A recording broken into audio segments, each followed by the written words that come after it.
Am I the only Nick Shell in the world? Maybe not. But I am the only Nick Shell that has a comments tree. When you leave a comment, you may end up just right here. So let's see what someone had to say. On the video I did called Side Effects, Argan Oil and Pumpkin Seed Oil for Hair Loss, John Smith, you can't get more American than that. John Smith says this, quote, and this is an excerpt. He left a nice comment. That he had said lots of interesting things, but this is the excerpt I'm choosing to make a video on. He says, quote, I really don't think God/Mother Nature would set it up that we'd have to take supplements to keep our hair, end quote.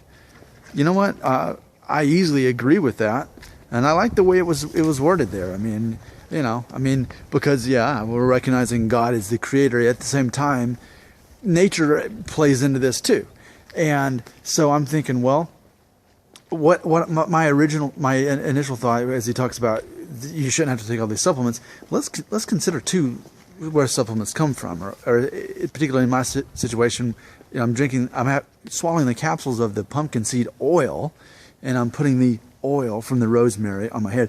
Where does that oil come from? Well, we have to compress the actual seeds or the rosemary stuff. We have to press it and get the oil from it. Now, up until arguably more modern history, people they were just so busy trying to survive the winter and find food to eat. They weren't going to go through the trouble to get the seeds from the pumpkins and change them into oil. I'm pretty sure that's not how it worked, you know, back in the 1200s, right? So I would have to think that's a lot of trouble, you know, and how fortunate are we that we've got access to this stuff. So yeah, I mean, it just doesn't seem like that, because it's not as easy as we make it seem to even obtain this oil. It's really not. It's only because of modern technology and the fact that we don't have to wonder where our meals are going to come from, which ultimately brings us back to that thing that I've said before, that dealing with hair loss as a male is a first world problem. I mean, because I get it. There's still parts of the world that don't even have enough water to drink, definitely not food. Yeah, they would love to eat pumpkin seeds. Instead, we're pressing them into oil to try to save the hair on our head. Of course, the other thought I have about this is it takes me back to another video I did not so long ago talking about ethnicity and how that is traced back to your likelihood to lose your hair. And that video really didn't become as popular as I thought it would. I think it's very important to point out that, for example, if you're of Asian descent, you're less likely to lose your hair, and you're also less likely to have body hair, which is a question that keeps popping up on the videos. I absolutely believe there's an undeniable link between body hair and the likelihood that you're going to lose your hair. To me, that's common knowledge. In the summer of 2004, when I went to Korea, and I went to one of those overnight sauna things, and so it was, you know, me and hundreds of other Korean guys. Well, not other guys.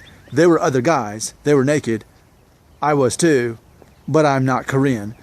And you know, they immediately noticed I have hair on my body. They clearly don't. Now, if you're wondering about, I'm not going to give you more details on that story. I'm just making you wonder about me.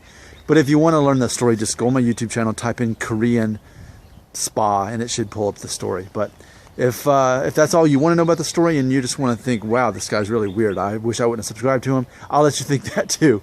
But the point is, it's very clear to me that people of Asian descent men are less likely to lose their hair on their head. They're also less likely to have body hair. I mean, let's just say chest hair. Like it's not at the same degree that we American men easily grow it.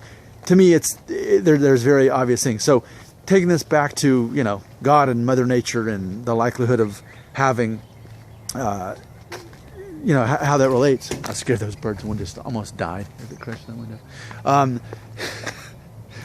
It's not funny. So I just think a lot of it has to do with our genes anyway. So, some of us are more prone. I think, you know, if God designed it this way, however we want to word it, but I think that by default, some of us were just more likely to have dark hair. Some of us were more likely to be taller or shorter. And then some of us, ultimately largely defined by our genes, especially based on our race, some of us were just more likely to be able to grow a thick beard, and also therefore less likely to be able to keep the hair on our head. And yes, there's examples. And I'd name some right now, but I'll probably just embarrass myself because then you'll say, oh, well, he had a hair transplant. Kenny Rogers, there you go. Well, okay, I don't know if he had I know he had a facelift. Maybe he had a hair transplant too. Paul McCartney of the Beatles. You know, we can think of exceptions, but that's not my point. My point is not to point out the exceptions to the rule. My point is to make a general rule, and that in general, Asian men are less likely to lose their hair on their head, and they're also less likely to have a bunch of bushy chest hair and back hair. That's my point, right? In general. So in general, I think that typically if you've got the genes to grow a thick beard, you've also got it more likely in your genes to have less hair on your head. And so I think to try to tamper with that and take supplements and all that in hopes to just compete with someone who ultimately doesn't lose their hair because it's in their genes. I mean, yeah, it all goes back to what John said.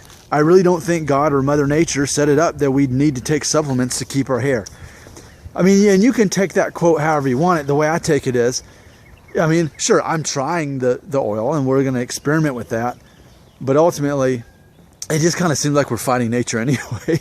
And again, I'm in this for the 6-month duration that I said I would, for at least the 6 months to prove to see if these oils would help my hair, stay or regrow or whatever. I'm committed to that.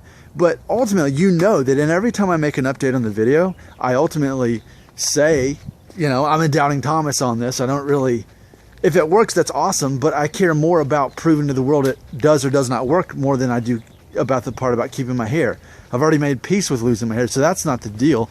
But it does kind of feel like we're fighting nature a little bit on this. And that's, for me, one of my personal reasons. While I always tell you do whatever you want to about your hair loss, do whatever you want to do to deal with it. That's why that's one of the main reasons I personally am not in favor of getting a hair transplant, because it does feel like I'm going against God or nature on that. I'm not saying that's wrong or right for other people. I'm just saying for me. And of course, there's the money side of it too. But I mean, I don't know. I think John brings up a good point. It's kind of a fight against nature.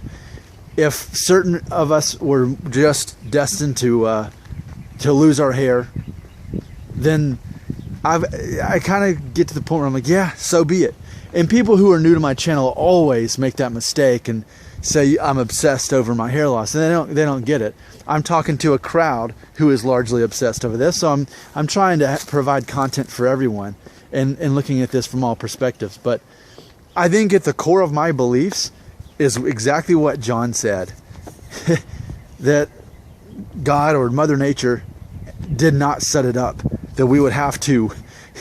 I mean, and think about that too, like growing these plants, smashing them, getting the oils, consuming them just for something that is just a surface thing anyway. And as I always say, we as men are not judged by our hair. We judge ourselves by our hair, but the rest of the world doesn't. They're looking for providers. They're looking for, honestly, entertainers. People depend on us to make them laugh. Largely they do. Men are funny, so we need to be funny. We need to be leaders. We need to be providers. We need to be waymakers. When it comes to hair, that's a pressure we're putting on ourselves. So yeah, John Smith, I agree with you. Thanks for watching my video. I agree with John. I just don't think that nature or God intended us to go through such great lengths to worry about this. And I think ultimately that's why when you really get to the heart of what I really believe when it comes to this channel and hair loss, I'm here to help everybody wherever they're from, whatever point in their hair loss they're from. I'm here to help you get to a point of confidence and acceptance. So you're going to see me talk about hair loss from so many different angles, but if you just sat me down in a chair with a lamp next to me and said, Nick, what do you really think about all this? I'd say it's ultimately all vanity, and it's ultimately, not worth spending time on, but you have to work your way to get to that point. And so it may take months or years for someone to get to that point. And so my job is to help people along the way. But yeah, I do think it's futile. I think it's ultimately pointless, because even if I save my hair through these oils, the quality of my life doesn't improve at all, other than being able to be known on the internet as the guy who helped prove that. So thanks, John. You leave a comment, I may make a video for you.